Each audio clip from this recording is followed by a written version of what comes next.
All right, it's Jared Moore here again with the 2021 MCN election candidate interviews. Today's candidate is the incumbent for the Wagoner Seat B, Mark Randolph. Representative Randolph, thanks for joining us today. And for the audience that maybe doesn't know anything about you, could you just tell us a little bit why you're running for re-election and about yourself? My name is Mark Randolph, and I'm running for Seat B, Wagoner's, Rogers, and Mayes counties. I was first elected to the council in 2012.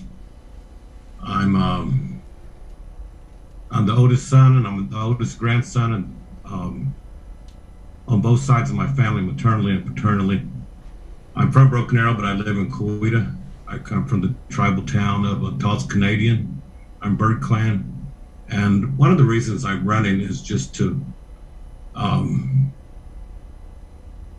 we're at a pivotal point in our tribe's history, and with the McGirt ruling and everything that's going on, we've really got to be diligent. We've got to really put our thinking caps on and do some really hard work and research. And to me, I would like to stand for our sovereignty. I want us to fight for our sovereignty. And so, if elected September 18th, I'll continue what I've been doing and I'll work harder. So thank you for having me. I appreciate you. Mado. And I want to mention to the audience, if you guys got any questions for Representative Randolph, just pop them into the chat. I'm going to go ahead and start off with one of the questions we've been getting a lot for incumbents in the chat is, can you name bills that you've authored and that have gotten passed and some of your legislative success in your time on the council? My name is on 210 bills. I tallied them up. I have about 34 that I've introduced and that I've sponsored myself. And some of the ones that I'm really proud of course, is Freedom of Press, Freedom of Information Act, and to increase the burial assistance also. And I also did a bill over the ability to wear beaded hats or, eagle feathers at one point, maybe a year, 2 years ago. And what the bill more or less said is, we do a lot of special appropriations to public schools. And if the public schools were not willing to permit our students to express their pride in their culture, then they wouldn't be, able to receive any funding from us. Those are the ones that come to my mind right off. Okay. And that's a long list of 200 something bills is a lot. So what's your opinion on the tribe's COVID response? Have we done too little? Have we done too much? Do you think in the future session of the council there's going to be more legislation that needs to be passed to help citizens out? Well, I think as far as COVID goes, that's like we've been in uncharted waters. We went through something that a lot of us had no idea, and we kind of learned as, each day it was something new. We learned a little more and we learned a little more. And still, a lot of things, are a mystery to us. So as far as the nation, I think the nation did well. I think, like I say, dealing with something you've never really done before, it's, you're going to make some mistakes, but you're going to do the best you can also. And as far as the citizens, through the CARES Act money or whatever it is, one thing I've always stood by, and I still believe now, is I like to see us recycle our money. I like our money to stay within our community.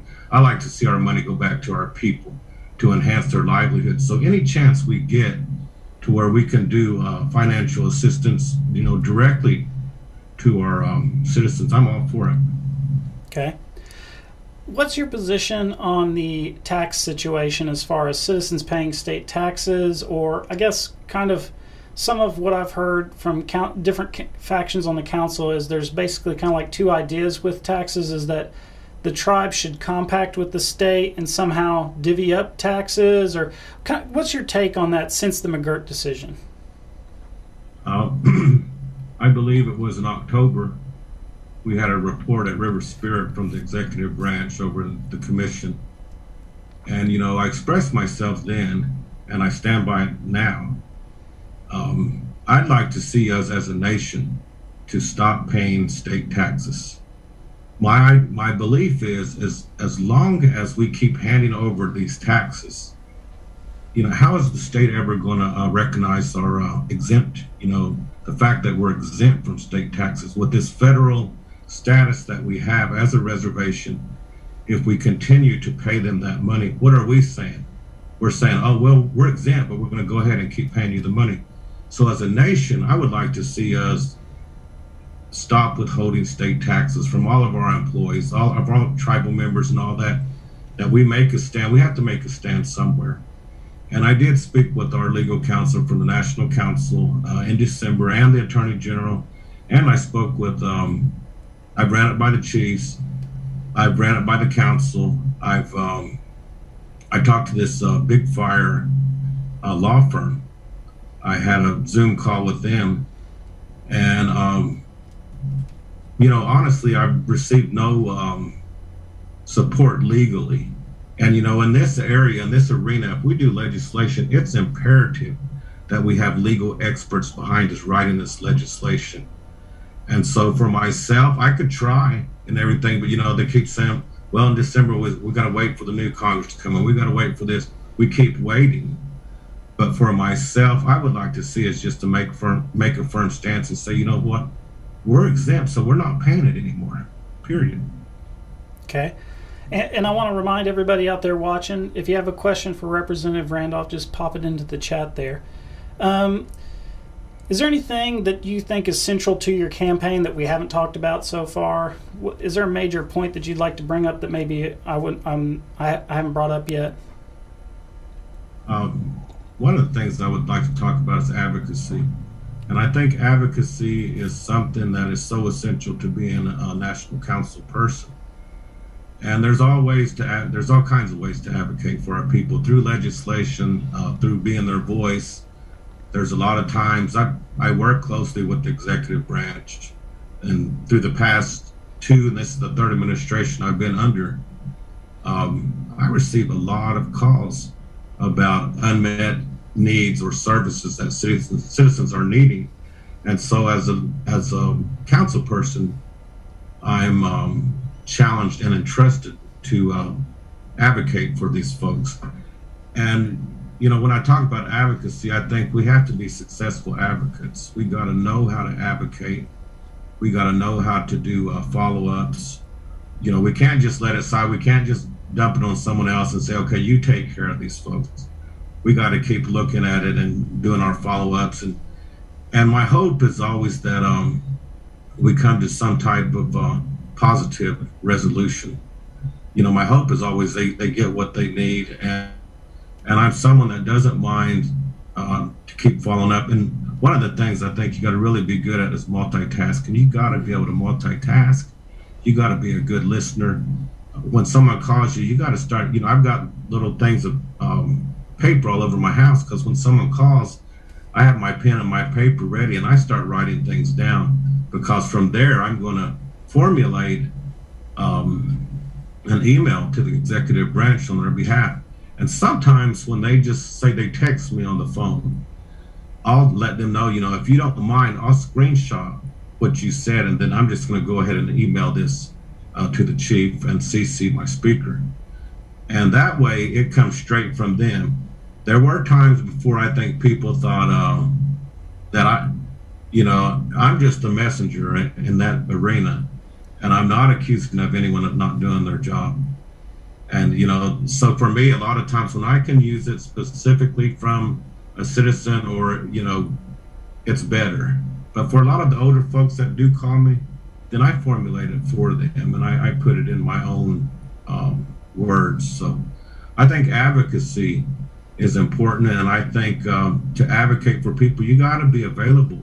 You got to answer your phone. You got to do your correspondence. And so I think it's really extremely important. Thank you. Okay.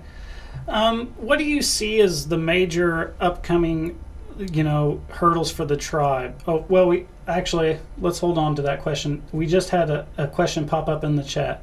I'm just going to read it verbatim.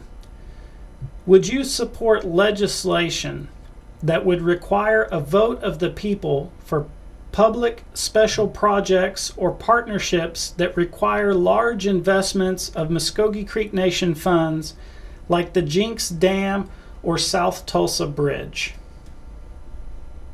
Would I support that? And then it said for the people, vote of the people. So is that saying that they want it to be like a constitutional amendment? Or I think what the question, I think what the question is would you support legislation that would take large investments like that and to a vote of the people? I think is what the question is. Is he's saying, would you support legislation that would say, if before the tribe could go forward with a Jinx Dam project or something like that, that it would need to get approval of the citizens?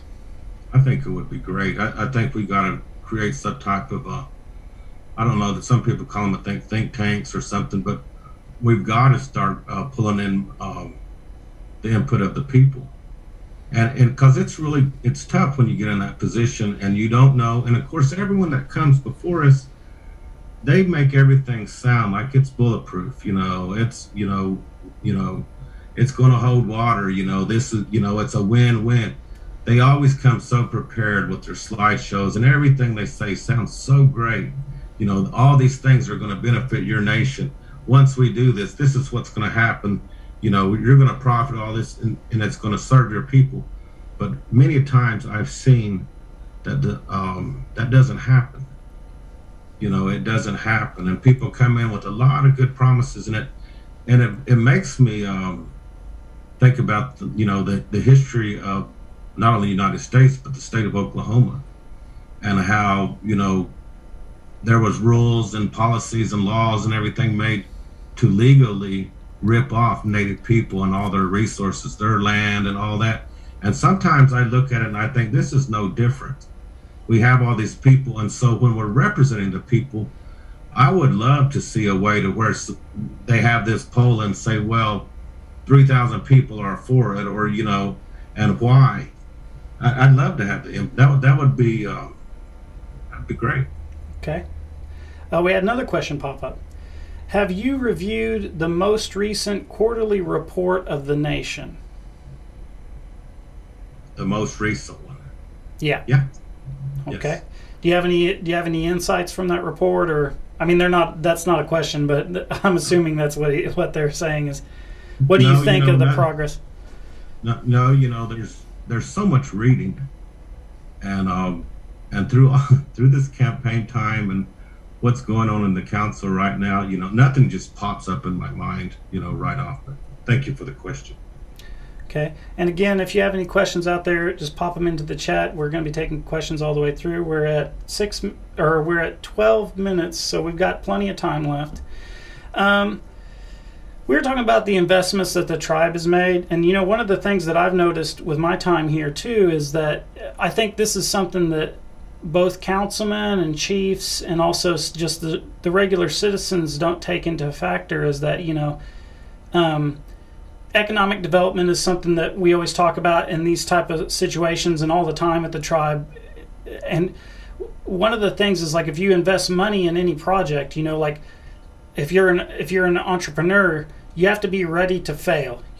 Like, a lot of what you do is going to be failure, and then the success that happens is the success. You know what I mean? Like I think a lot of times there's more pressure because it's a government, that we're going to do this one project and it's going to be a success, and then when things aren't a success, everybody gets on to whichever administration or whoever it is, and it's kind of like, hey, why didn't this work out? And it's like, well, most business ventures that people start don't work out, you got to keep trying though.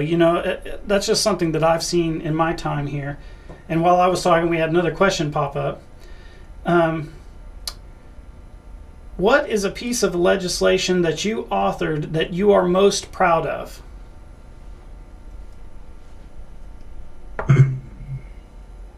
Well, there's three that I did author and take through, but they didn't pass. And one of them was in 2017. And I was thinking about this because yesterday was Grandparents' Day. And at one point, I was researching, and I thought, we had got a jewel settlement in, and it was like 8 million something dollars. But then with the lawyer fees and all this stuff, then it went down, well below 6 million, 5 million, somewhere around there. I thought about it, and I thought, I went and I researched how many elders we had that was 65 and above, 75 and above, 85 and above. I was shocked to find out that we had this was 2017, like 969 elders that were 85 and above. And if we were to pay them $5,000, it would have came up to like 4,800,000 something dollars.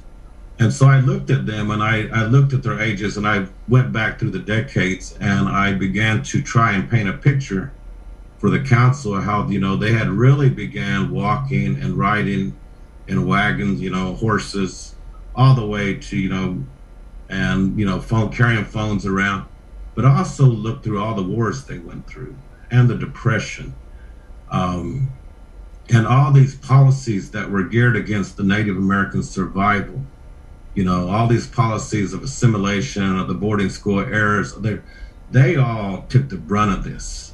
They came here to Oklahoma, and all these things were on them, and they really lived in a challenging area for our people. To me, they were the ones that took the brunt of racism and oppression and all these things. And I know a lot of these folks, they didn't have professional careers, and they didn't have 401ks, and they didn't have savings and all that. And so I thought, it would be so nice if they could get, $5,000, and maybe for a day they could, they could feel rich. But the main thing was that they would feel like we acknowledged them, and we're validating their struggle and saying, you are important to us. But I did not receive support for that. Support for that bill. And just the bill was to pay out 969 citizens that were 85 and above $5,000. Right. From the settlement. In the Joe settlement, see, it has no ties on it. It's not federal. It's not considered federal or tribal. We can do anything we wanted with that money. Right. No taxes, no nothing. And and so it didn't pass. But I found it the other day, and I was looking at it, and I thought about the pandemic, and I thought about all of our elderly citizens that we lost. And I thought, we won't get that chance again. It won't be the same because we lost so many. But well, while we're talking about that bill too, what do you think the opposition there was? Did you ever get a good idea of it, or looking back in retrospect on that specific bill, what was why wasn't there support for that? Oh, I'll be honest with you. I think some of it was personal at the time. Sometimes I think when you're sitting on the council and people might have personal reasons not to agree with you or whatever, or they don't want your bill to pass because your name is on it. Only thing I remember is someone saying, well, I think it should benefit everyone, but yet, the money is still there. It still hasn't been used, That was, 4 years ago. The other bill that I did was over sexual harassment. And the other bill was to do away with at-will termination. And so those bills didn't pass either. But, they were bills that it took some research. And the one over the elders, I really came in confident thinking it would pass. So. It seems like something that you would think would pass too, is the thing. Yeah. We've had some questions pop up here. I'm going to go ahead and read them verbatim. What will you do as counselor to continue to expand upon the 2,500 acres of Muskogee Creek Nation-owned property currently available for citizens to publicly hunt and fish on within the reservation boundaries during your term?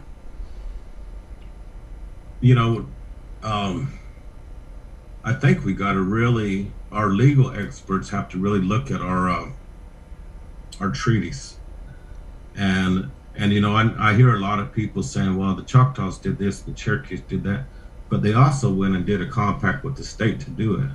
And they still pay money for their tribal members. And at one time there was a bill that came through, and they asked if I would like to sponsor, and it had to do with the hunting and fishing rights, and they were going to pay for so many Muskogee citizens.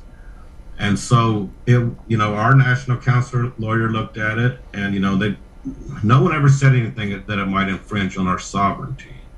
The way and so when it got down to the committee meeting, when the attorney general said that it would or it could, then we put that bill away, because we got to come out with a way to it's just like the tags, the tribal tags and everything.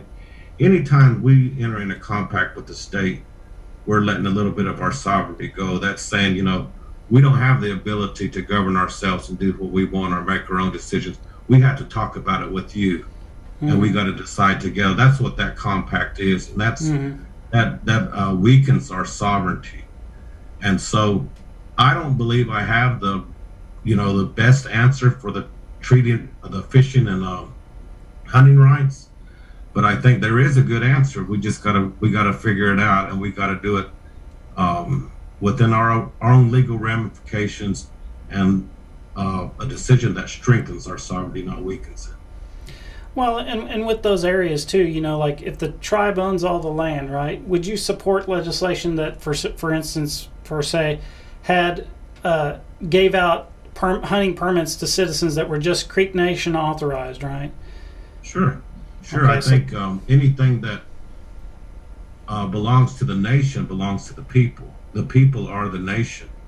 And when I first got on council, I used to sometimes hear someone say, "Well, we just gave them so much money," and it was kind of a pet peeve of mine. And I'd always say, we don't give anyone any money. Anytime we release money that is belongs to the Muskogee Nation, anytime we release it to our own people, it was already theirs. We're not giving them nothing. Right. Now, if we decide to hand our money out to non-Creek entities or non-Creek people, then we're giving our people's money away.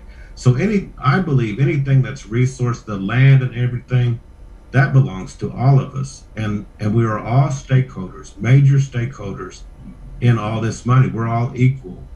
And so it belongs to the nation. It belongs to the people. So, yeah, I support that.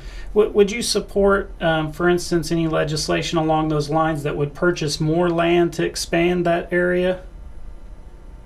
But I think we got to look at our money, because if we don't have an unending supply, and I think right now we got to really prioritize with the McGirt ruling. I really want us to be able to concentrate, have the time to concentrate, because so much has already lapsed. And we need to look at what are we going to have to do, these jails, the places for the young people that are within the system. There's a lot of money that's going to have to be utilized, and so we can hold on to our sovereignty, so it won't be so questioned, and challenged daily. And I would just mention to the TY Pro in the chat, I hope we kind of answered your question there. If you want to refine it or ask it again, go for it, because I see you made some comments there. What do you think is going to be the best option in the long term with the McGirt ruling, as far as the like we were talking about the taxes, and also we were talking about the jails and the whole ICWA issue and so on and so forth? Is this going to be a situation where the tribe needs to tax everybody or tax their citizens or something? Because just like you mentioned earlier, I think that's kind of one of the disconnects with citizens a lot of times when we talk about the tribal money going to citizens, is right now a lot of that money is money that's coming into as casino revenue, as that goes out as services, right? And so there's no taxes there. Do you think there's ever going to be a situation in the future where the tribe has to tax either entities or citizens on the reservation in order to help get services that we need to have done? I would hope not. It comes back to kind of what I was just saying a while ago.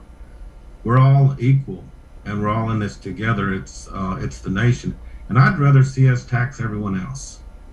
Okay. I think if we really got our codes together, and if we were really prepared, the taxation that we could levy on here within our reservation, we'd be sitting pretty.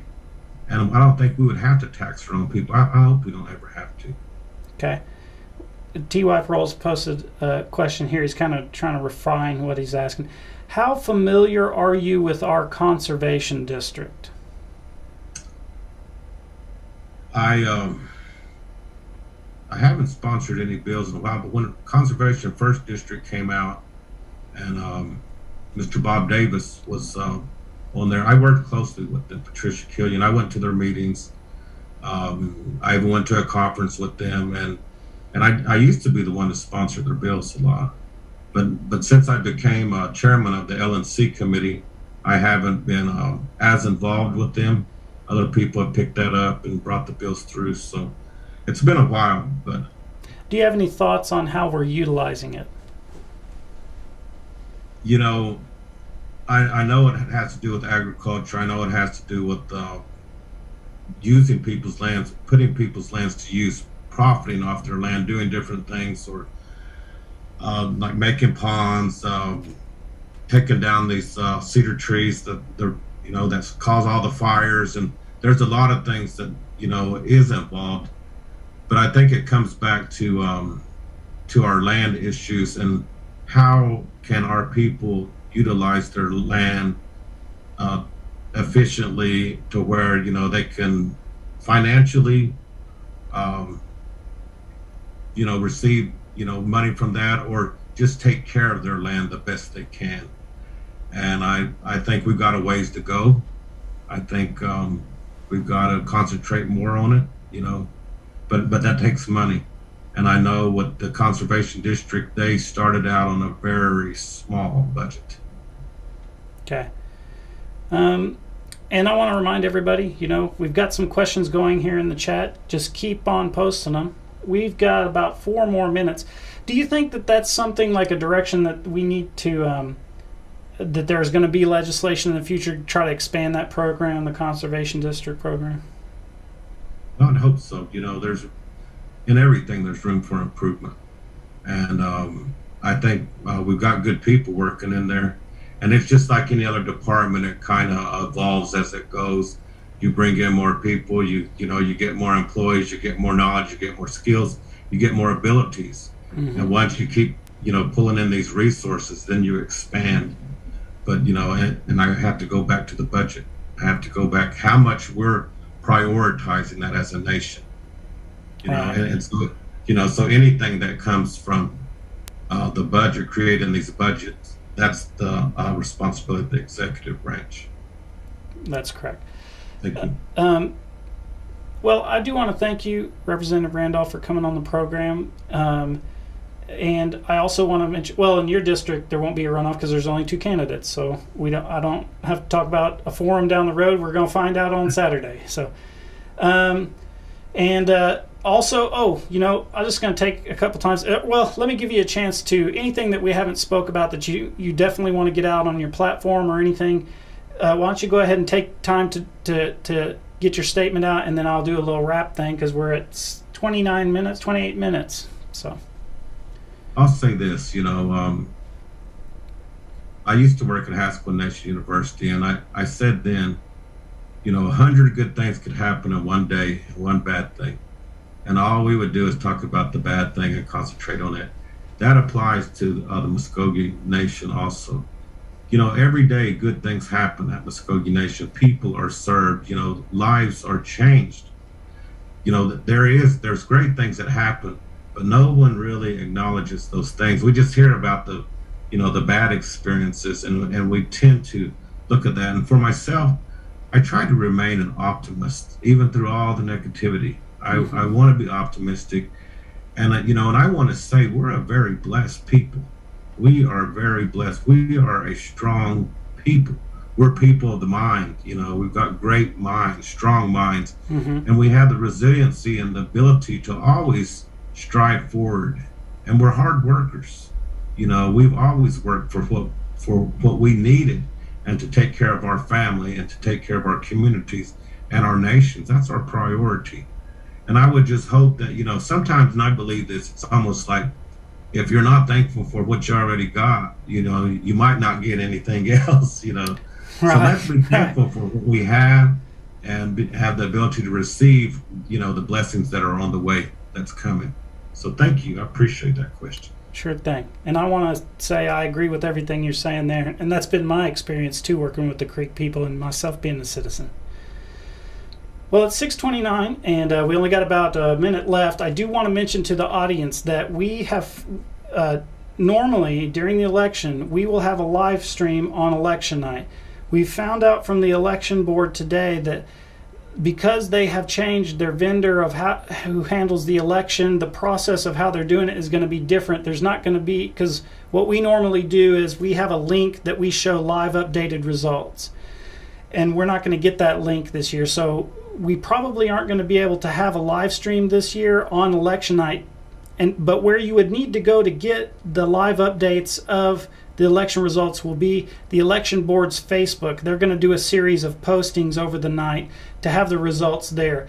We just aren't going to get the link and everything, so we don't have any reason to do a live stream on our end that would show the results. Just make sure you tune in to the MCN Election Board's Facebook for those results on Saturday.